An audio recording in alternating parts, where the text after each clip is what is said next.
Good evening, ladies and gentlemen. Welcome to this evening with the interview with David Grossman. Just for language's sake, this interview will be in English, but who of you does not understand Dutch? Please, can I see hands? Who of you does not speak Dutch? Okay. We'll have an actor here. We announced Hans Croiset to read fragments from the novel. But yesterday he sent us an email that for health reasons he couldn't come. He was very sorry, but we found an actor, maybe as good as Hans Croiset. Hugo Maarten, one of the major actors of Toneelgroep De Appel to take his place. He will read in Dutch, so those who don't understand Dutch, I'm sorry for that, but you'll be able to hear the whole conversation in English. At the end of the evening, Mr. Grossman will sign his books at the bookshop, Paagman, at the end here. And you'll always also have the opportunity to ask questions before the end of the evening. We estimate to end at the latest at 10 o'clock tonight. I must thank all those who made this evening possible, the library, Cossé Publishing House, and our funders of Fonds 1818. I now give the floor to Bas Heijne and David Grossman. Please. Thank you, Ton. I think David Grossman doesn't need a lot of introduction. Mr. Grossman, I'm very glad you're here. Thank you. Tonight. I'm glad to be here. And we will talk mainly about this book, this little book, which is at the same time very, very full. And can you? It's called. Sorry, yeah, I think there's a kind of noise. This book was published in Israel last year, and it's as a subtitle. It's called "The Story in Voices." Could you tell us something about how you decided to write it, how you came to write it, and why you choose this form? Because how would you describe the form as a... Yeah. Shalom and good evening. First, I'm glad you came. It is, you asked about the form. It's a mixture of prose and poetry and maybe also a radio play and a theater play and a libretto for opera. I think all is there. And I wrote it after I finished my novel, which is in Dutch. It's translated like A Woman Who Escapes the News. Yeah. In English, it's called To the End of the Land. You know, we lost our son in the Lebanon war 6 years ago. And I felt that I want to understand what happened, or to understand this new situation that I found myself in. I remember that I thought that if I was doomed to be sent to this island of punishment, of bereavement, at least I will try to map it. And for me to map something is to write about it, to understand it through writing. I usually understand things only after I'm writing about them. I need to write about them, but more so, even more so, in a form of a story. I need a story. I need the dimension of a story, or to divide information and feelings through other characters. And only then I feel I am there. I really expose myself to it. Now, of course, I was hesitant whether I can write about it or allowed even to write about it, because the basic feeling is that words are too small when they have to face something like that, and most of this thing has no words. There are no words for it. And then I thought, you know, what else can I do? This is what I have in order to touch reality. It is to try to give my private names to this thing that happened. And I wrote it. I didn't know I'm going to write so much of it in a form of poetry. I am a fiction writer, and I set to write fiction, and then suddenly I found myself writing poetry, because this was how it should be written. You know, it should be written in poetry, because poetry has another system of laws, or let's say, to lose a child, it means to break all laws, to break all the natural order of things. So also writing about it must be different. My wife said that I wrote it in poetry because poetry is the closest to silence. And there was always this temptation to be silent or to write. All the time I was torn between that. And I was, let's say, I felt I'm doing the right thing when I was writing it, but then suddenly when there was a book, I was quite shocked that I was able to write, that it's possible to write about it. So there is always this, you know, being torn between the two poles. That's in the book itself also present between the man and his wife, and we will hear a bit, but there's a discussion in the beginning about silence and finding words, and also by bringing the question of the death up and going somewhere over there, it's called. Yeah. So there's a kind of ambivalence deeply ingrained in the story itself. Yes, because usually the words that we have for that are very narrow, and in a way, you know, in a way they are cliches. We are using cliches, and I faced it, I noticed it when it happened to me, and when people approached me, or when we received letters of condolences from different people, but many of them were from writers from all over the world. And it was amazing, because it was as if someone has dictated to all the writers to write in the same way. They all wrote, "I'm speechless. There are no words for that." And now, these are the people who are really the masters of verbality, and they were unable to find words.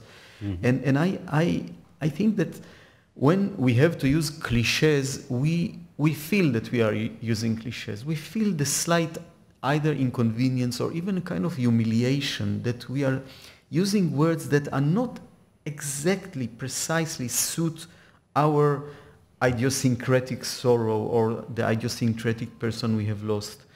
And that, I think because of that, I was driven at least to give it my own names, to my own story, yes. And there is something relieving about doing that, that you are using your own words for that. Did it take you a long time because you said you very early on, you knew that finding words was for you a way to give it kind of presence. When did you start writing the book?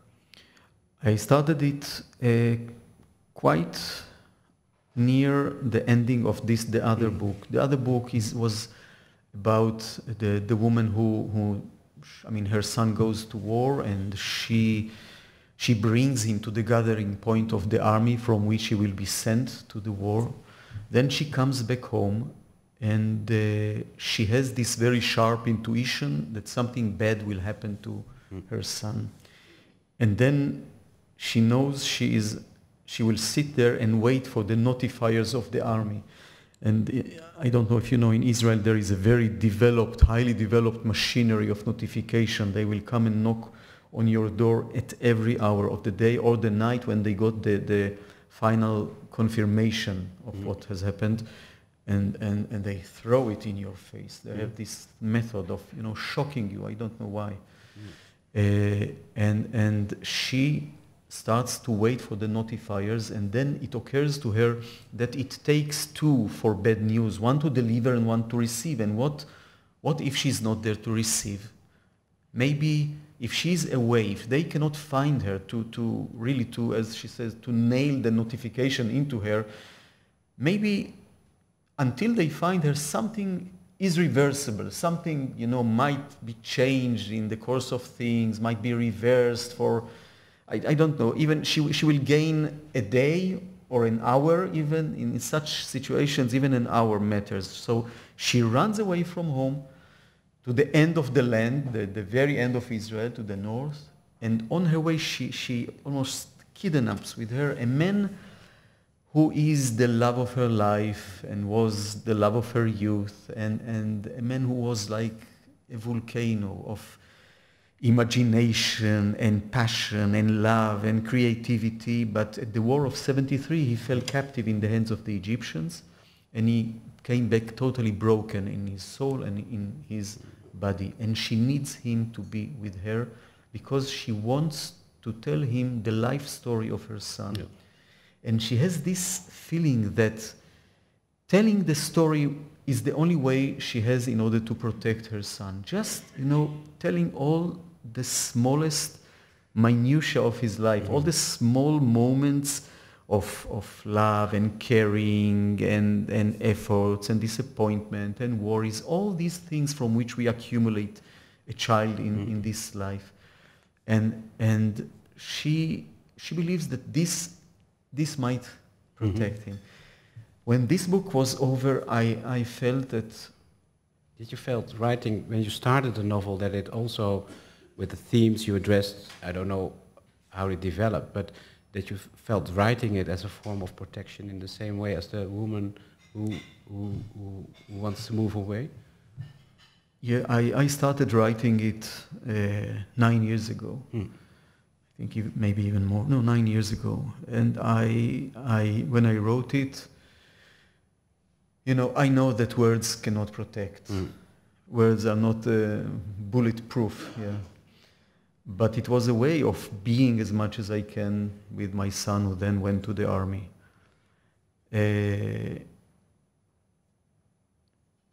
He fell after 3 years and 3 months. I was writing this novel.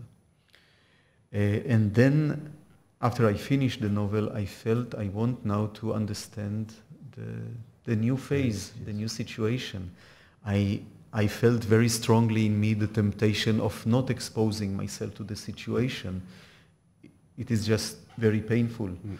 And many bereaved parents that I saw around me, and I know, and in Israel it's a unfortunately very frequent phenomena, they try everything in order to escape not only the bad news, but to escape being in contact with this pain.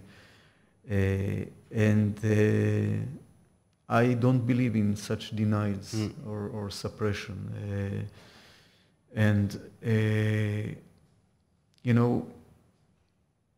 Being there is, in a way, even my duty, not only as a writer, but as a father.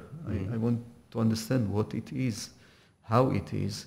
And in the book, in Falling Out of Time, there are the parents who lost their children, and they when they start talking, because in the beginning they are unable to talk. And most of them are unable to talk, each one in his or her way, that they have imposed silence upon themselves. But then they start to talk, and once they start to talk, they also come back to life. Yes. Shall we just hear the beginning of the story from Hugo Maarten? Then the people here will get an idea of the form you've chosen for your story. Misschien is het handig om te vermelden dat het boek ook geschreven is vanuit verschillende personages. Ja. U gaat nu horen de stadschroniqueur, de man en de vrouw. De stadschroniqueur. Als ze 's avonds aan tafel zitten te eten, verandert plots het gezicht van de man. Met een bruske beweging schuift hij het bord van zich weg. Messen en vorken rammelen op tafel. Hij staat op en lijkt niet te weten waar hij is. De vrouw schrikt terug op haar stoel. Zijn blik zweeft om haar heen zonder houvast te vinden en zij Ze is al eens eerder getroffen door een ramp. Voelt het meteen aan. Daar is het weer. Het raakt me al aan. Zijn koude vingers op mijn lippen. Maar wat is er gebeurd? Vraagt haar blik. En de man kijkt haar verbijsterd aan. Ik moet weg. Waarheen? Naar hem. Waarheen? Naar hem, daarheen. Naar de plek waar het gebeurd is. Nee, daarheen. Wat bedoel je met daar? Weet ik niet. Je maakt me bang. Nog 1 keer hem even zien. Maar wat zul je daar nu zien? Wat valt er nog te zien? Misschien kan ik hem daar zien. Misschien zelfs met hem praten. Praten? De stadschroniqueur. Nu gaan ze beiden open. Worden wakker. Je stem, die is terug, ook die van jou. Ik heb je stem zo gemist. Ik dacht dat we nooit meer dan mijn eigen stem, heb ik jouw stem gemist. Maar zeg me, wat is daar? Zo'n plek is er niet. Er is geen daar. Als je er naartoe gaat, is er een daar. En je komt er niet meer vandaan. Niemand is er ooit van teruggekeerd. Omdat alleen doden erheen zijn gegaan. En jij, hoe ga jij? Ik ga er levend heen. En je komt niet terug. Misschien is hij aan het wachten op onze komst. Dat is hij niet. Al 5 jaar lang is hij alleen maar niet en nog eens niet. Misschien begrijpt hij niet hoe we hem zo hebben kunnen opgeven, meteen op het moment dat ze ons inlichten. Kijk naar me, kijk me in de ogen, wat doe jij ons aan? Ik ben het, zie je het? Wij zijn het, wij tweeën. Dit is ons huis. De keuken, kom, ga zitten. Ik schep soep voor je op. Man, mooi. Zo mooi is de keuken op dit moment nu je soep opschept. En het hier warm en zacht is. Nu door de damp de koude ruit beslaat. De stadschroniqueur. Misschien vanwege zijn jarenlange zwijgen is zijn stem hees en wordt die gedempt tot een fluistertoon. Hij wendt zijn blik niet van haar af. Hij kijkt haar indringend aan, zo indringend dat haar hand trilt. Man. En het mooist zijn je armen. Je ronde, zachte armen. Het leven is hier, lieveling. Ik was even vergeten. Het leven is op de plek waar jij soep opschept. In een ronde vlek van licht. Goed dat je me daaraan herinnert. Wij zijn hier en hij is daar. En een aloude grens loopt tussen hier en daar. Ik was even vergeten. Wij zijn hier en hij. Maar het kan niet langer. Het kan niet. De vrouw. Kijk naar me. Nee, niet met die holle blik. Stop. Keer weer naar mij, naar ons. Kom terug. Het is zo makkelijk om ons te loochenen en ook de ronde vlek van licht, deze zachte armen. De gedachte dat wij zijn teruggekeerd tot het leven en dat de tijd ondanks alles dunne noodverbanden legt.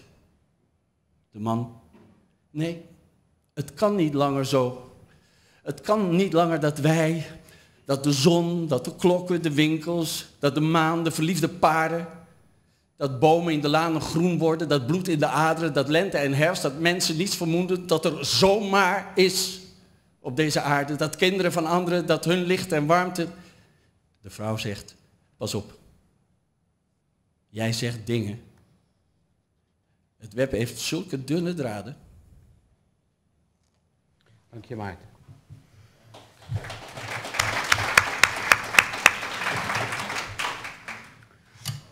You said that you needed to, I don't know if that's an English word, to storify your this experience to make stories. But this story is, we've just heard the beginning. It's very domestic, but then it becomes a whole world in itself, in a way. How did you find that world? Because there's a duke, there's a chronicle writer of the city, there's a midwife, and there's all kinds. There's a centaur. So it's a kind of almost fairy tale, medieval kind of atmosphere. And how did you find that? It found me. Not much was planned in this book.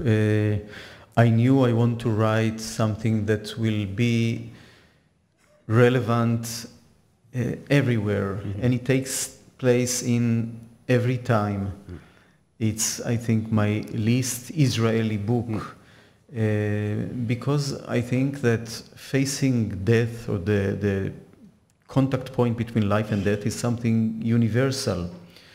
It was even more important for me, I guess, because my private story was known in Israel, that I felt the need to, even to redeem the private death from the collective deaths of someone who died at war in Israel, because there are so many young people who lose their life in wars.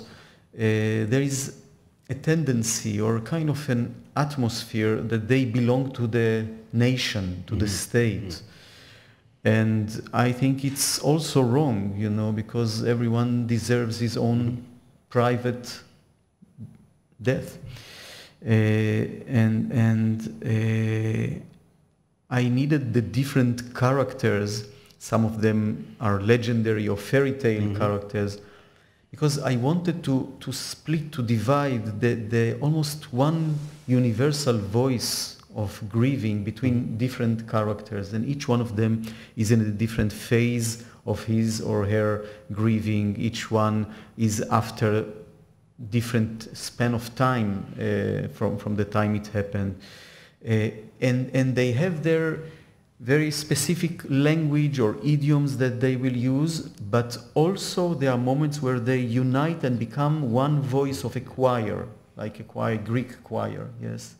And I needed all these diapason of voices. Yes, they merge in a sense and then it becomes, you could say, a meditation on what grief means, and not in a kind of symbolic or general way, but in a very specific way, in different aspects of it. And it also, I think, it at a certain point, the man of the couple discovers that it's as you mentioned it just before, that it's a kind of finding a kind of to go on the edge between life and death, in the sense that and find new meaning in life too, at a certain point. Yes, because there is always the temptation of when you lose someone, that something in you dies, and the gravitation, the gravity of grief is so strong, and it's so hard to act against it, and deliberately choose life again, and the people who are making this work, I don't know if you explained it in the beginning in Dutch, I don't know, but this man that you heard now, Hugo, reads so beautifully. He then stands and leaves home. He has to go there, and his wife wouldn't join him, because she says, "You're not going to a specific place. You are going out of your mind." She says it in a better way than I can say it now. And she says, "For 5 years I struggled day and night in order not to go there, to this there, but to remain here, to be, to be sane, to be safe, to stick to all the objects of my life that gives me some confidence and stability." But he has to go, and he goes out of his home, and he doesn't know where he is going to. He just follows this inner voice that he suddenly has, and he starts to circle himself. He walks around himself for some moments, and then he starts to circle the little house that they live in, and then the village where they live, and then next time we see him, he surrounds the hills around the city, the regional capital, so to say, where there is a duke who also has lost a child. And he walks there, this walking man. There's this permanent movement, almost magical movement. I thought that in the Bible we have the story of the Israelites who wanted to conquer Jericho. And there was a wall around Jericho, so they surrounded it 7 times, and then the wall fell. And he does that, and by walking he attracts, he magnets to him people in his position who lives in the town, people who until then did not dare to go there inside them, to talk about what happened to them, even sometimes even to think really about what has happened. But against their will, they are attracted to the movement that he does, and then they start to walk to over there. Now this over there is not really a concrete place in life. I think it can be also the place inside us where we are really grieving, where we are really in contact with the one we have lost. And this place, those of you who ever experienced the loss of a very precious person, and again, who of us has not lost someone, you know that this contact point might be one of the most intimate human zones, the most intimate contact that we can have with someone. It's the place where, of course, we suffer, but we also feel the sweetness of the contact with this one. And we feel the need to revitalize him or her all the time, to infuse life and movement into this beloved one who lost the ability to move in any sense. And it's a place in which we almost live twice, you know, as twice as life can be, not only for us but also for him or for her. And we feel this deepest commitment, in one of the poems there, one of the men says that only when he lost his son, he started really to be his father in a way he has never experienced before. And he was quite a good father, according to the story. But suddenly he realized, he felt not only the loss, but the wealth and the wholeness of life that were there. And he says that every bereaved person is a woman in a way. Yes. Yeah, because he becomes pregnant with the loss and with his dead son. Is at the same time, it's well. Let's continue with the story a bit, because at a certain point, I think it's the most important point. This procession, as you call it, this man collects all the voices are following him, and they end up against a wall. Yeah. And in the wall, that's a very there's a kind of they stop, they can't go further, but then they see faces in the wall, and then the man says, you know, it cannot be. This is imagining. You're just imagining it, and as a writer, I think the writer Vicar in the book the Centaur, also, of course, you know, I'm conscious that I'm just trying to find some to make up something that's not really there, in a sense. So there's this really doubt about the whole enterprise, in a sense. Is that still there when you fit? Because the book ends with the Centaur saying, you know, I thought, I don't know how to translate it quite quickly. Well, we'll hear it. Okay. Okay. But he says, I'll translate it very freely, but... no, you can read it in Dutch. So yeah. I know how it is in Hebrew. He says at the end, alleen het breekt mijn hart, mijn schat, te denken dat het kan, dat ik daarvoor woorden heb gevonden. I think, well, reading the book, I must say that I find it, because on the one hand it's obviously very, very personal, but it's also it's literature in the sense that you feel, it becomes your own emotion while reading it. So in that sense, you succeeded, I could say. But I read an interview with your editor in the Haaretz newspaper, and he said it's a very personal book, and David Grossman kept adding to it. When he finished the manuscript, he kept adding to it. Is it the kind of book that you can leave behind, or is it something that you will? You know, I don't think I can leave it behind, and I don't want to leave it behind. And even I deeply miss the time that I was writing it. I always miss times of writing because I feel I'm more alive when I write, and I'm more sharp.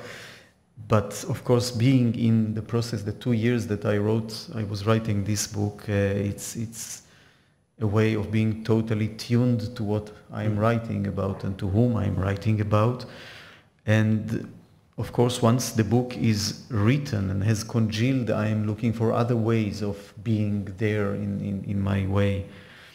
And I kept giving my editor more poems and all kind of ideas, because it is a very active place within me. You were also deeply involved with the translation. I heard that there was I don't know if the translator is here. Ruben, please stand. Yeah, I really applaud Ruben. Yeah. Yes. I don't know Hebrew, but the Dutch is very good. But I heard that the various translators of different languages, the book is translated, came together. Well, I thought that because of the unusual form of the book and the language and the poetry in it, I felt that I need to do something more than I usually do with my translator, and I gathered 6 or 7 of the translators. One was from America in the Skype, and we worked on the translation together. What it means that I read one page or one poem, and then there was silence. No, first I think that the first time that I remember, Ruben, when I first read the first lines, there was suddenly a sigh of relief that, okay, now we understand. It's a down-to-earth story. I mean, all the fear that was from it before, and the fear or the awe regarding the circumstances, suddenly they disappeared, and there was this, piece of art, work of art that you had to deal with. And then the translator from Spain would say, yes, but I do not have this word in Spanish, so maybe the Italian translator can help me and give me some suggestions that I can adapt them into Spanish. For example, in some languages, the word for grief and mourning does not exist. Which language? In Italian, for example, the word for mourning, for Evel is grief. There is a very festive word, classic word, but not day-to-day word. In Hebrew, there is a special word for father or mother who lost a son or a daughter. A specific word, shakul, and the situation is called shchol. These words do not exist in most of other languages, so we had to invent and to find ways. I see. Yeah, I didn't know that, because like widower, there's also a word for the father and the mother, which I think, how can a language exist without that? I mean, it's a universal phenomena. So, and it's a biblical word, by the way. A great part of the book is about the tension between being, existing, being and non-being. Yes, there is and there is not. In Hebrew, it's one word, yesh, to exist, to be, or ein, not to be absent, or I don't know how to put it. So we had to overcome so many problems. In Hebrew, you address the other one very straightforwardly. It's you, yes, But in German, maybe also in Dutch, it's the Sie and the Du and all these complexities. And there were moments when, you know, the German translator, she said, oh no, this is on the edge of being sentimental, this phrase. And immediately the Italian and the Spanish translators, they jumped upon her and said, no, it's exactly the right emotion. It's not. So there was this very delicate game, not only between... That's confirming the stereotype. It would be the other way around, would be more exciting. It was this, you know, dialogue between the different cultures and different languages, the different personal temper of the people involved. It was such a wonderful experience. First of all, I felt as if I'm going through all the process of writing it from the beginning with these wonderful people who really, it was like really being in a family and going through it in a new way. And on top of that, you know, in our crazy, cynical, materialistic world, to sit 3 days with 6 nice people and to do something totally spiritual without any interest in the world outside of that is very refreshing. Maybe it's good if we listen to another fragment, but let's maybe turn the other way around, that you read first in Hebrew and then the translation. I think that will work better. But I don't know what I'm going to read. Which page? It's the walking man. Yeah. Who says that only in time he can understand things. Yeah. Okay. You know, you will read that. I will read something. Not everything I can read out loud. So I prefer. There is something. Just read it. Yeah. I will read something of the Duke, of a monologue of the Duke of the town. Okay. We can. Who is? He's the really a very. He is the authority in town. And yet, since death is very democratic and equalizes us all, he finds himself, the Duke, in the end of the book, befriending the woman who fixes the nets of the fishermen, and he needs her. He needs her to hold his hand. Okay. דוכס. השחר. מתוך הלילה נתעב, מתיאטרון סיוטיו. אני שב ונחלץ ומקבץ את עצמי, פיסות פיסות, פסיפס דוכס. הנה ידי הפשוטה אל הלחם, וריחו הטרי וגופו החמים. לפני כן, עיני לחלון הולכת נמשכת, אל שתי ציפורים בשלולית, אל שחר הולך הכלילי. הבית דוכס התברך, למולך כמו על טס, יום רך ותינוק שעוד לא צמחו לו שיניים. אבל כבר שבוע הרחק בגבעות, גבר כמו תער פתוח הולך וחותך ראשו בשמיים. וכאן בארמון, בכיתון הפרטי, קומקום שורק והבל קפה, ואני שענן ואיטי ורפה, אין ספק, דוכס למופת. לא, לא. איש לא פה נאור מלילו, עצמות חלולות כולו. כוח הכובד של האסון, חשבת שאתה מוגן, דוכסון? חשבת שאתה חסין? גדודיך מלוא הארץ פרוסים, 1000 פרשים על 1000 סוסים, ואתה רסיסי חרסים. אבל קם אל יומו, לובש בדממה נשל לשמו, מלבה בליבו גחלים וממות, משכנע בכל כוחו את עצמו שעוד הוא זוכר איך זה סתם להיות. איך לבהות, למשל, איך בוהים. איך בוהה לו אדם לתומו. איך אפשר לו לרגע תמים לשכוח את מה שצרוב, שאסון לו בפנים. בקיצור, מתחזה שכזה, ארמומי, מעמיד פני אחד יומיומי, שעינו אל חלון פתוח נמשכת, שידו פשוטה בתכלית אל הלחם.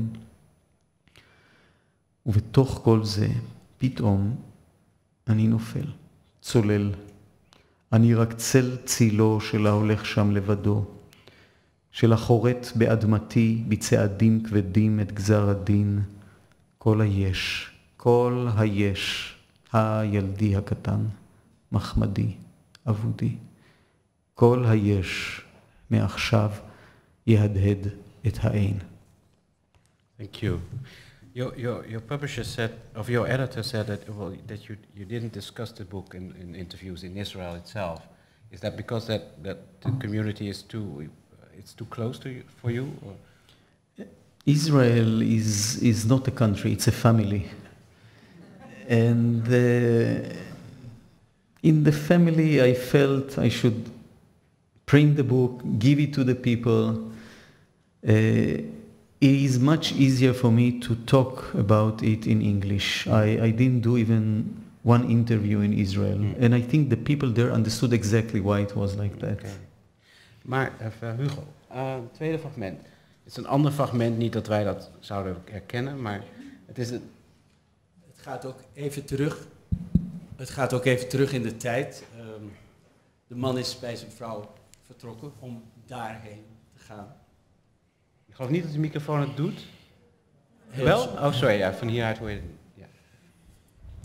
En ondertussen hebben, zoals u gehoord hebt, andere karakters zich bij deze stoet gevoegd op weg daarheen.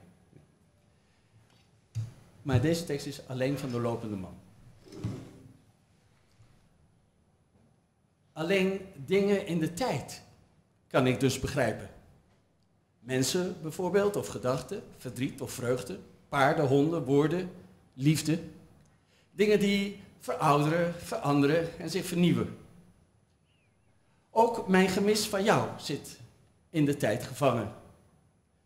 De rouw wordt met de jaren ouder, maar op sommige dagen is hij nieuw en fris. Zo ook de woede over alles wat je is ontnomen. Maar je bent niet meer, jezelf is er niet meer. Je bent buiten de tijd. Hoe leg ik het je uit? Als ook de uitleg vastzit in de tijd. Eens vertelde mij een man uit een ver land dat daar, als iemand omkomt in een oorlog, van hem wordt gezegd: hij is gevallen. En zo ook jij. Jij bent gevallen uit de tijd. De tijd waarin ik woon gaat aan jou voorbij. Jij, een eenzame gestalte op een kade in een nacht waarvan het zwart is weggelekt. Ik zie je wel, maar raak je toch niet aan. Ik reik niet tot je met mijn tijdantenne. Het eerste jaar erna, als ik alleen in huis was, riep ik soms je naam, je bijnaam, als klein kind.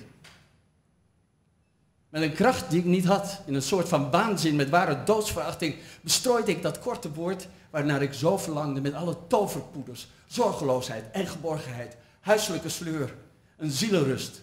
En dan, uitgekiend, terloops, liet ik me ontvallen. Oei? Doe ik dat wonderbaarlijk goed, zo hoopte ik, zo droomde en beraamde ik, dan moet je wel gehoor geven aan die simpelheid die grensoverschrijdt en werelden. Amper zeg ik, oei. Of jij komt aangerold en neemt je vaste vorm aan, een echo op mijn roep, een golfje daar vandaan dat binnenkabbelt in het zijn. En dat is je reactie, praktisch en natuurlijk, als adem uit op adem in. En ook een mooi gebaar naar de wonderkracht van het alledaagse. Hé, zou ik je zeggen, heb jij zin om met mij de wedstrijd te bekijken? Of zullen we een ommetje gaan maken samen? Hoe kan het toch gekomen zijn, mijn kind, dat er van alle woorden op de wereld één is dat mij nimmer meer tot antwoord wordt gegeven? Ik loop, niet wakker, niet in slaap, ik loop en word geleegd, helemaal ontdaan van mijn gedachten, mijn begeerten, van mijn verdriet, mijn innerlijke vuur, van mijn geheimen en mijn wilskracht, van alles wat is, ik. Kijk maar aan, mijn zoon. Dit ben ik, niet bestaand. Ik ben nog slechts een lege huls, een voedingsbodem voor een leven die jou roept.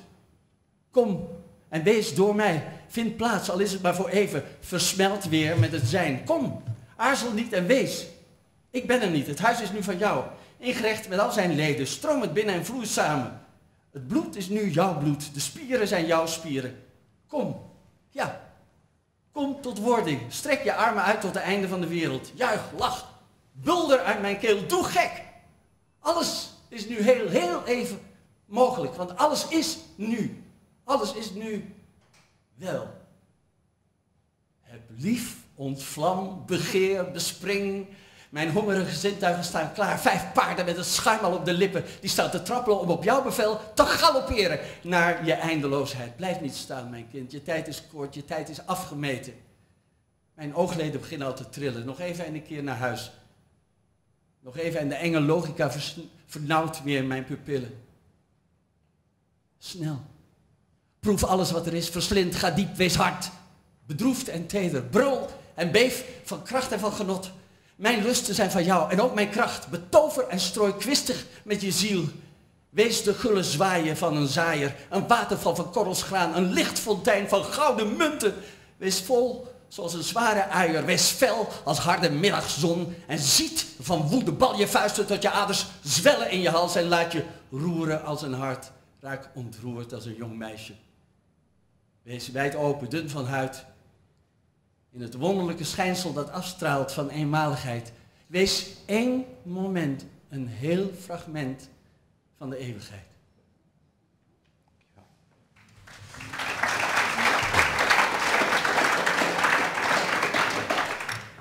As we can hear, it's also it's sometimes a very quiet book, but it's also a very emotional but angry book. There's an outburst against grief, against this terrible burden of grief, and so it gives voice to every emotion that's it's in there.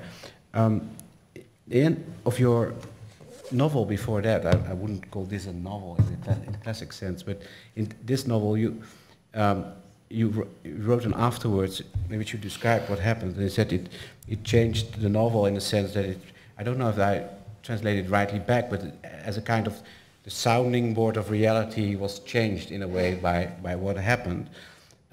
So of course it changed you. Do you think it changed the way your writing itself? Because this book is very much different, but as you have explained. I can say that it changes the place of writing in my sorry, in my life, because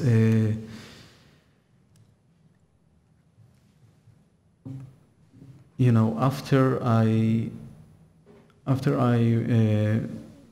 my family and I we ended the Shiva. Shiva is the 7 days of lamenting in Judaism. I went back to writing this book, The Woman Who Escapes the News, and I did it because, unfortunately, this is the only thing I know to do, and this is, as I said, the only way I have in order to understand what happens to me. And I remember so strongly how it was to sit in my room and to look for a phrase or for a word, and then to say, are you nuts? I mean, all around you a world has fallen apart and you are putting so much effort in looking for this word or the other word. Mm-hmm. But I must tell you that when I found the right word, there was a sudden relief of tikkun, we say in Hebrew, of correction in the deepest way, in doing something right in a world that turned to be all wrong. Mm. And I don't know how I will write in the future. I don't know what I'm going to write about. I have a very vague idea. In this day I start to feel pregnant again. But I know to appreciate now the place of writing in my life even more. I always thought I'm really very lucky and even privileged that I have words to tell it. But I know that the place of writing now for me is really maybe the most essential thing in my life. The place that I really feel like home and like makom. Makom is a place in Hebrew, but in Hebrew it means also God. And it means something wider than only a place. It means maybe a feeling of being at home in the world, so to say. And this is something that writing this book and the other book definitely gave me. So that of course in a way is also a surprising thing for you, maybe that this your craft and also your creative impulse got even more meaningful to you than less meaningful in a sense. I don't know if that's a clear question. I don't know if I can answer it. I just don't. I don't know if. No, I can see there's also, as you say, there's also a mistrust of words. You described it, the cliches. The example you gave of the writers who have their craft, and now then something really happens in which their craft is necessary, and they say, I'm speechless. So they have a kind of disbelief of their own words, in a sense. You're right. There is this doubleness or ambiguity. There is also the feeling of how small and even pathetic is this act of writing about death, about loss, and how it changes nothing to the nature of things, the nature of the world, to the chaotic and arbitrary and indifferent life. And yet, this is the only thing we can do. This is a way of being human in this arbitrary, chaotic, and indifferent life. And I think when we do that, we infuse some significance to the things that happen to us. What more can we ask for? Yes. How have people, readers, reacted to the book? Ask people. Well, you have spoken to some, I think. I think from what I heard, the book gives words to many people who are in the same situation, not necessarily losing children, but who lost someone who is dear and did not have words to talk about it or even to feel about it. Yes. Shall we hear the last fragment, which is the end of the book, I think, or nearly the end of the book? Near the end. Yes. Near the end. Hugo. In dit fragment komen voor de vloedvrouw en de lopenden. De vloedvrouw zegt, verbrand ze. Verbrand die woorden, verbrand dat vervloekte geklets. De lopende. Wij kijken op en weten ook gelijk waarnaar. Naar het vuur. Het kleine vuur. Een eeuwig vuur dat met ons meegaat, dag en nacht. Waaraan we al gewend zijn. Vrienden, ik noem het de gloed. Ga weg. Het zijn slechts glimmerende kooltjes, niets meer, niet meer. Nee, kijk eens in het vuur, erin. Het leeft, het lijkt te leven. Verroer je niet, blijf staan, verstoor het niet. Het opent zich, dat raar. Nu rekt het zich en strekt heel traag zijn lange, lange armen uit. Mijn God, wat is dit hier? Wat is dit? Vingers. Een vrouw in de netten, de boetster, zegt, verbrand dan ook deze. In de aarde, zijn kleine lichaam in de aarde, vergaan. De lopenden zeggen, bij deze kreet begint de lucht te beven. De armen van het vuur verstarren. Stollen even tot kristal dat glanst en gloeit. En dan weer wervelen ze, komen wild tot bloei en barsten plots daarboven uit elkaar. Een vure vloedgolf kookt en zwelt totdat ze kolkend breekt. En boven onze hoofden spreiden zich de vingers. Dunne strepen vuur doorklieven, schieten dwars door schaduwen en beelden van herinneringen, slaan opeens als koorden van een zweep en grijpen. Wie grijpen ze? De woorden. Wat? De woorden? De vervloekte woorden. al dat kan niet waar zijn, worden in het vuur geslingerd en verslonden. Bitter is de kreet die dan van onze lippen komt. Een vlam, geel-zwart, stijgt op uit onze mond. We vluchten, blijven roerloos staan. We gillen, we verstijven. En het vuur bestaat uit leeuwen, draken, slangen. We zweren dat we zwijgen en we schreeuwen. Een brei van woorden braken we nu uit, afschuwelijke woorden, godsonmogelijk. Het kan niet, nee, het kan niet waar zijn. En het vuur grijpt begeerig om zich heen. Het jaagt ons achterna, een rat van vuur. Zijn ogen gaan al in ons open, rood en zwart, en speuren om zich heen. Zijn tongen branden. Laat het komen. Laat het alles nu verbranden. Vervloekte woorden en herinneringen.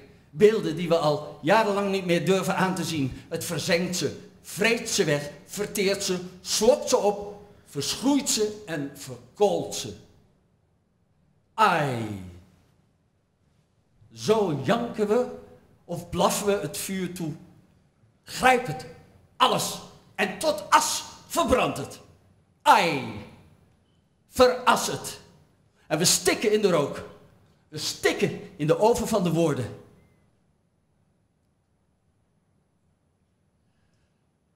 Uitgeput en leeg en wankel op de benen staan we daar nu, ons gezicht geblakerd. En het vuur gaat eindelijk wat liggen. Komt tot rust, tot rust. Een klein verzadigd vuur tot rust.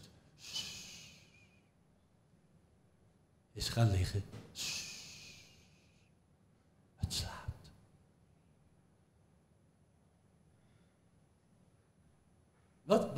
Wat was dat? Droomde ik het? Sliep ik? Kijk mij, zie je. Ik adem. Plotseling voel ik een lichtheid in de leden. Ja, mijn lichaam lijkt te zweven in de lucht. Zeg me, ben ik dood, mevrouw? Of leef ik? Jouw gezicht, mijn vrouw. Raak me aan. Mijn man, mijn liefste. Raak me aan. Wat raar. Het is zo glad zoals het was voordat ik wil. En ik wil ook. En ik. We willen wakker worden en eruit ontwaken. Wakker worden in het licht is wat ik wil. Me onderdompelen, me baden in het licht. Jullie daar, die ons niet horen, die ons geen antwoord geven. Altijd drukken op ons hart. Ons bloed maar blijven zuigen, ons beroven van de laatste druppel leven. Die belasting heffen, jullie kilte-tax. Op ieder ogenblik van lach of van licht, of van verstrooiing of vergetelheid. Jullie daar, die ieder woord dat wij je zeggen, ogenblikkelijk naar ons weer kaatsen, daar vandaan, met jullie fluisterstem. En waarom? Hebben jullie daar eens over nagedacht? Waarom zijn jullie eigenlijk geworden tot die doden? Waarom niet beter opgepast? Opgepast als wij? Waarom gegaan en door de ziekte aangestoken en naar de oorlog? Waarom naar het front gegaan en naar het water? Waarom naar het scheermes? Hoe komt het toch dat jullie dood zijn en wij erin geslaagd zijn om te overleven? Hebben jullie ooit bedacht wat dat betekent? Misschien is het geen toeval, nee? Dat jullie daar zijn en wij hier gebleven. Misschien hebben jullie wel iets gedaan waardoor dat zo gekomen is. Of weten jullie wat? Wij hebben niet eens zin meer om erover na te denken. Al die moeite. Nee. Wij willen helemaal niet meer aan jullie denken. Of waaraan dan ook. Genoeg gedacht. Voor het me gebeurde wist ik zelfs niet dat er zoveel in je hoofd kon omgaan. God, zoveel jaren, al die tranen. Dus pak je zak met botten en vertrek. Verdwijn uit ons leven. Horen jullie? Uit het leven. Jullie daar, gaan nou maar eens dood.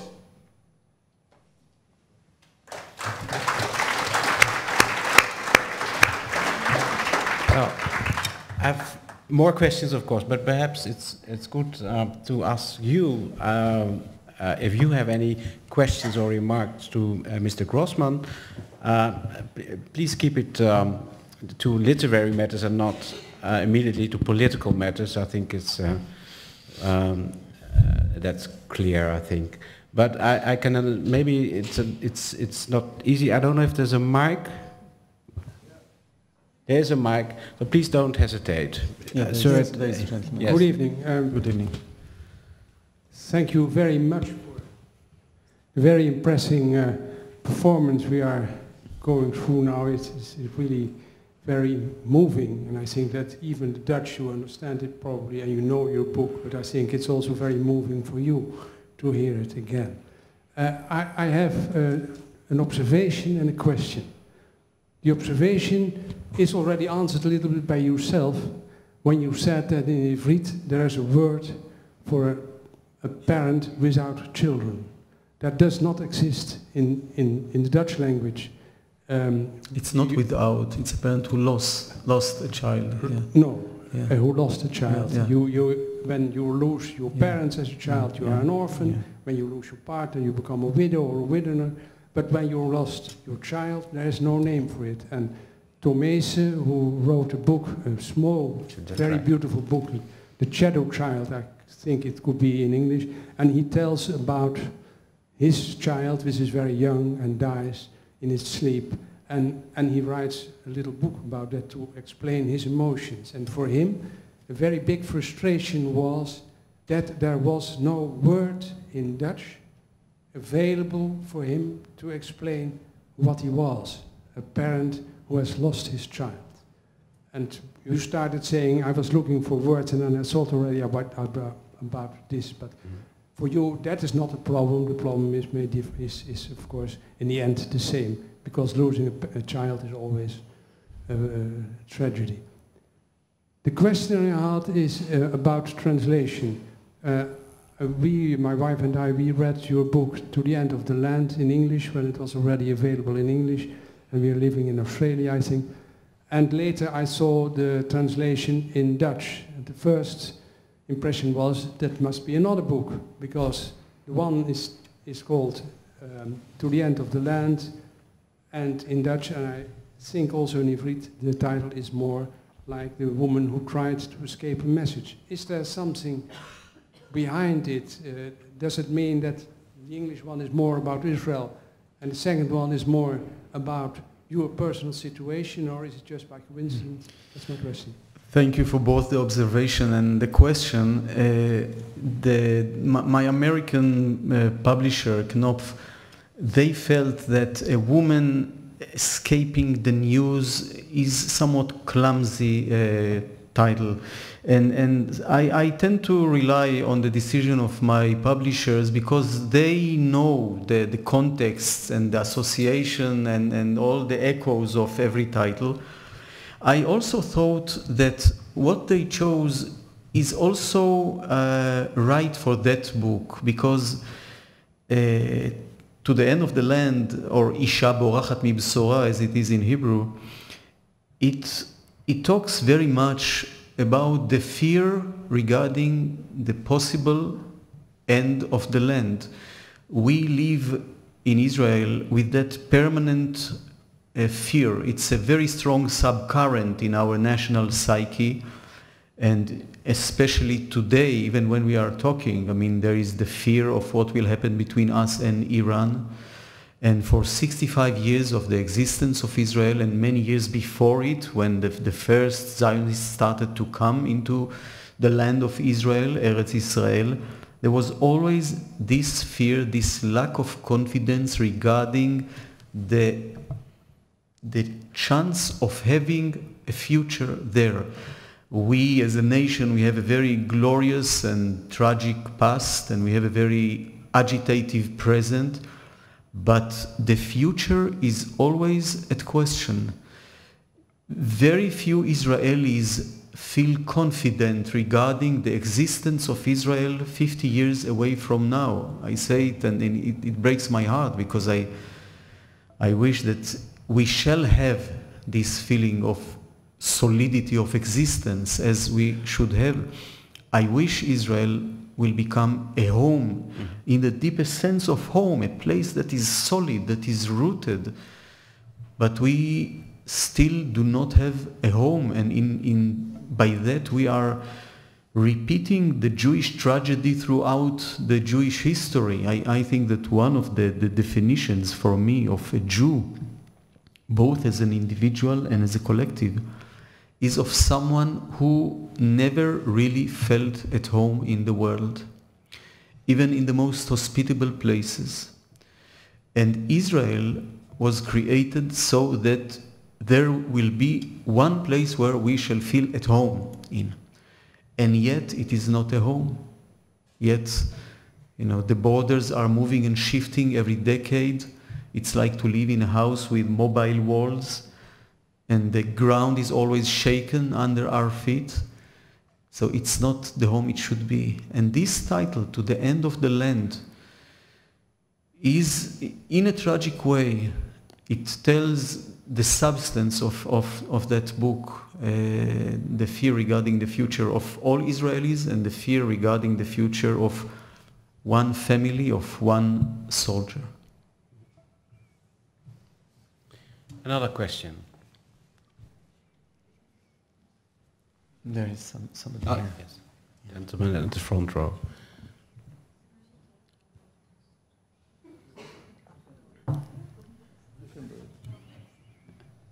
ערב טוב. ערב טוב. At the beginning I thought that I will not ask questions, and I will try not to, but I have some things that were living in me when you spoke, and again came back. The last one, you spoke about the Holocaust. I was a child of the Holocaust, and when we started, before the independence of the State of Israel, and during the independence and after the independence, there was always not only the substrata, as you so nicely described, of the fear, but a reality that existed. Een kwart to a third of the Jewish people died in the Holocaust. So everybody, as you so nicely mentioned, missed someone, was living with the fear that this will happen again. You mentioned Iran. Iran says it clearly, that Israel is a matter of a bomb, one bomb. Well, there are people in Israel like me that believe that this can happen. It has happened in the past. We were told or not that Israel will exist or not. Now they say Israel should be deleted. So this fear is in the substrata. Therefore, we have to lose so many of ourselves, because obviously there is no more than a father and a mother losing the son. But nationality or not, they are our sons. I feel it deeply. Your son is my son who has gone, and I will not have the opportunity to meet him and to talk with him and to ask him how he feels about what you feel. Would be an interesting subject to talk about. But what I wanted to tell you, and what I wanted to say, the Honorable Assembly here, many things that you said here should be remembered. Should be remembered. The first questions that Mr. Bas Heijne asked you was, how did you put together all this personality to make a book? And you say, they came to me. And this is exactly the feeling. I am writing also books, not the level and the intensity of what you write, and other great writers like you in Israel. But I write, and things do come. And this should, I think, not only the readers, but those who make the critics of work of art, it is that it is not exactly that the writer, the painter, the artist sat down and tried to write something. Things came to him. You said, rightly so, and this should be understood. You are now pregnant with a new subject, with something that is brewing in you, and it will come. It will be a book. These things come. And this is the thing that when you spoke about was very interesting to me. And I'd like to know very much, because we cannot make a whole discussion of what I have to think about, and I think a lot about what you said. But to ask you, it is the first time that it came to you that you wrote poetry instead of prosa? Because you are an expert, you are an artist of the prosa.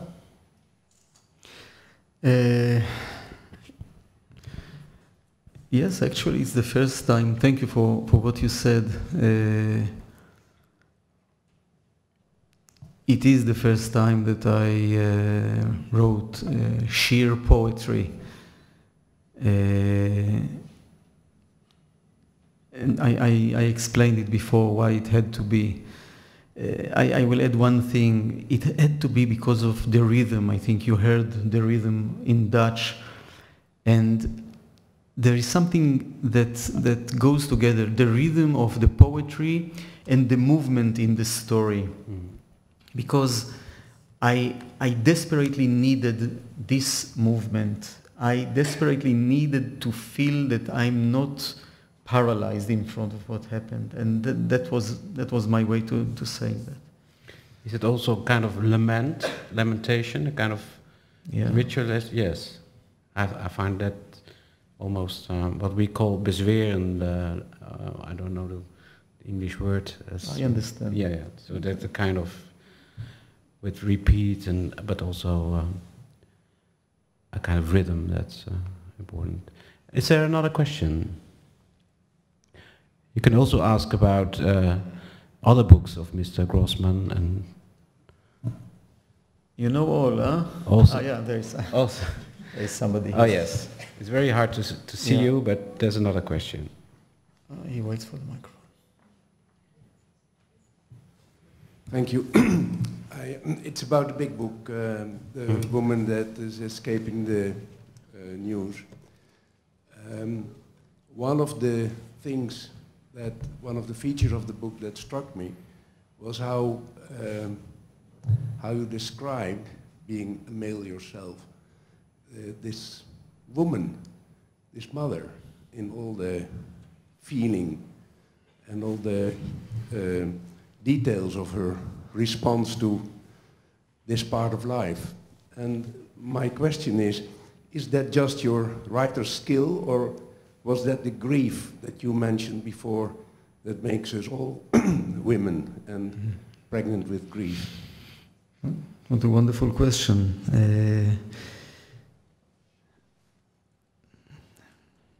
Actually, it's hard for me to tell exactly. Probably it's the combination of the two.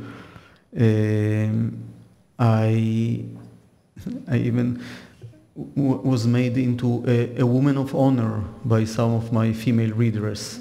So, and I wear it like the greatest literary award I ever got. I wanted the book to be about a woman and a child, because I know how it is to be a father and child. And it's always challenging to write about those who you are not, and then to find yourself in them and to see how close are all human options, how the variations are so minor, how we all congeal after a while into one life story, one gender, one language or two languages, one worldview, one sense of humor, one body. We are almost dooming ourselves to surrender to this oneness, while if you just allow yourself to melt a little, if you massage your being, your consciousness, very quickly you find out that you can be so many others. And I find it wonderful, you know, and I find it terrible that we are not exploring ourselves in the way we can, in the way our nature suggests to us. And I wanted that the main character will be a woman, because so much of the book, of this book, is about the moments that I've described before, the small moments of raising up a child, of making a human being in this world. And even though I know fathers also take part in this process, and I took very intensive, and still am taking, in the life of my children, and yet I know that for my wife is more primal. First, because of the fact that she had the child in her body for 9 months. But it's something else, something even more subtle than that makes this contact between the mother and the child a little more primal. And I wanted to get there and to understand how it is and what it is. And on top of that, I thought that a woman is more likely to not collaborate with the machinery of the army and to escape the news. Men would be more obedient, because men in a way are more integral part of all those hierarchical systems of army, government, state. Men have invented all these, even war. Yes, it's something that men have invented, and it serves men more, it rewards men more even when it kills them. It's strange, but this is the nature of it. And I always have this thought about this episode from the book of Genesis, when, you know, God came to Avraham Avinu, Abraham the patriarch, and he told him, give me your son, your only one, the one you have loved, give me Isaac, to slaughter him, yes? Now, God is very intelligent. He knew that if he came to Sarah, the wife of Abraham, she would have thrown him from all the stairs of the tent. Yes, God didn't dare to come to Sarah. He came to Abraham, and Abraham, who before that, you know, fought with God about how many people he will kill or not kill in the city of Sodom, like the most sophisticated attorney, he argued with him. Suddenly he got this order, and he tied the donkey and took the servant and took the wood and took his son to kill him, just like that. And I like this subversive element that I find in some women, not all women, we cannot generalize. This slight suspicion towards these boys' games of the army, of the war, of government, of states, sometimes even of religion, if you allow me. And therefore, it was so clear that it should be the mother as the main character of this book. And of course, in the beginning, it was difficult writing her, like it is difficult to write every other. Usually, we are so protected from the radiation of the chaos within others. Sometimes, you know, you see couples who are married for 30, 40 years, present company excluded, of course. I'm talking about Jerusalem. Here, you are beyond and above that. But you see couples who are married for so many years together, and they love each other, and they are a wonderful family. And yet, if you look deep into them, you see how they do not really know the other, how they do not really allow themselves to be exposed to all the wholeness of the other. They frame parts of this other. And this is not really to know the other. While when we write, we have this wonderful privilege of being invaded, not only invading others, but being invaded by others. And I know that there was a point where I just felt I surrendered to the option of Aura. Aura is the main character of this woman, to surrender to the option of Aura within me. And for the 5.5 years that I wrote this book, I was Aura, as I was Avram, as I was Ofer, and all the others. But I had this really privilege of being so many others, and being almost the playground or the battlefield sometimes between others who are absolutely contradictory of each others. It's really one of the greatest rewards in writing, this chance that it gives me to just be total others. Mm-hmm. What is so wonderful about this book is also that there's also a kind of limitation that Aura thinks she knows the driver, Sami, very well, but and then she doesn't know him because of all kinds of things that she cannot see about him. Yeah. So there's also a tension there that she wants to open up. She thinks she open up, but then it's not like it is. Also because of the circumstances, of course. Is there another question? Yeah, I think. Is the mic? Yeah, it will come to you.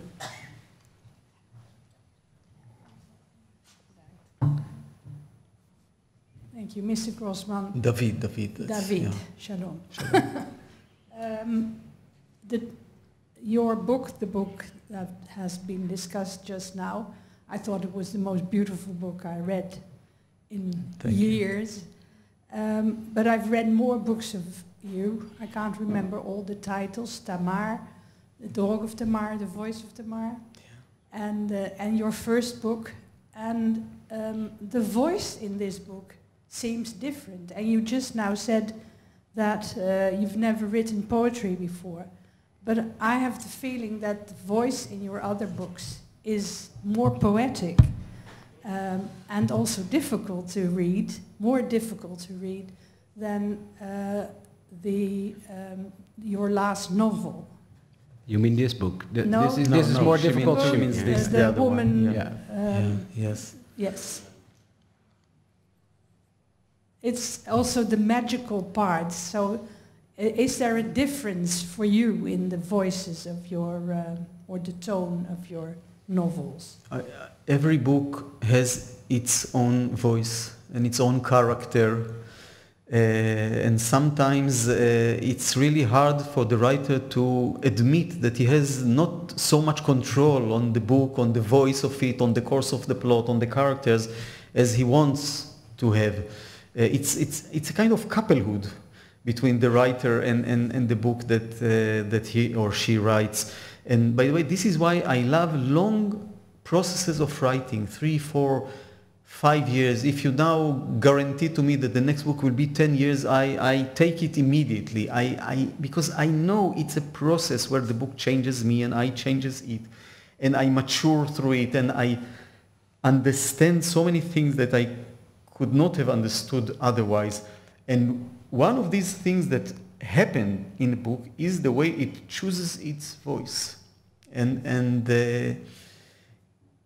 I cannot tell you why it is like that or why it's not. It's like, it's like the skin that grows on the flesh. Yes, it has to suit absolutely, totally the nature of the content. I wish I knew more about my writing. That's another question. Maybe one or two last questions. Yes. The lady there? Yes, the lady. The mic is coming. Yes, thank you. Hello, David. Hello. I have just a curious question about your writing process. I was wondering, how do you write? I mean, you just said you take your time writing a book.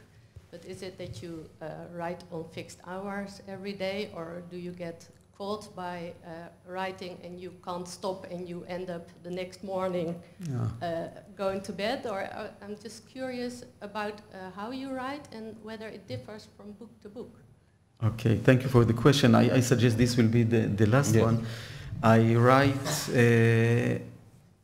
as much as I have time. I write in almost every circumstances.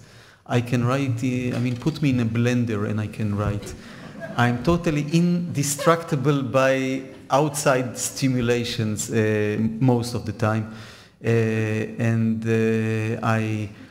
I can tell you, I now can tell you very authentically because I start writing something new and I know it. How do I know that I start something? Because I start to walk faster in my room.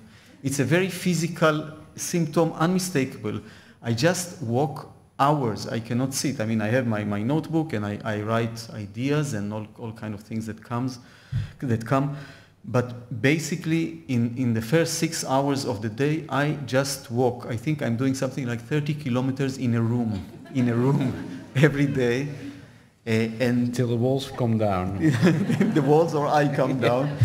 And I have a very strange way of writing, because I write version after version after version of the same book, because I do not know how it's going to unfold. And I need to, as if I peel layers of cataract that obscure between me and the story. And slowly, gradually, I come to the right voice and melody of the story. I remember, I will tell just that when I was writing the book of intimate grammar years ago, I finished version number 12, and I came to my wife and I was very relieved. I said, it's over, thank God it's over. And she gave me one of her looks and she said, yes, but tomorrow you will start number 13. And I said, yeah, well, it never occurred to me. And why is it like that? I asked her and she said, I don't know, why is it like that? So we went to the place where I write, that I was unable to call it study, it was our bedroom. And I took one paragraph, the same paragraph from the 12 versions, and I just sellotaped it on the wall. And then I went and I read from 1 to 12. And then I understood, because between the first and the third there were huge differences. And then they start to come down and to be minor and minor. Here there was a word that was needless, it was redundant, because the whole paragraph said this word, so why to stress it? Here there was an exclamation mark that was totally needless. Or there were all kind of intuitive, I didn't really think of it, but there are intuitive corrections until I came to a situation that I felt that the musicality of this paragraph is finished. I don't need to work on it anymore. And this what happens with all the book and all the books that I'm writing. I need this strange, very exhausting system to gradually come to the story that I want to tell. Thank you very much. Thank you very much for it. Thank you.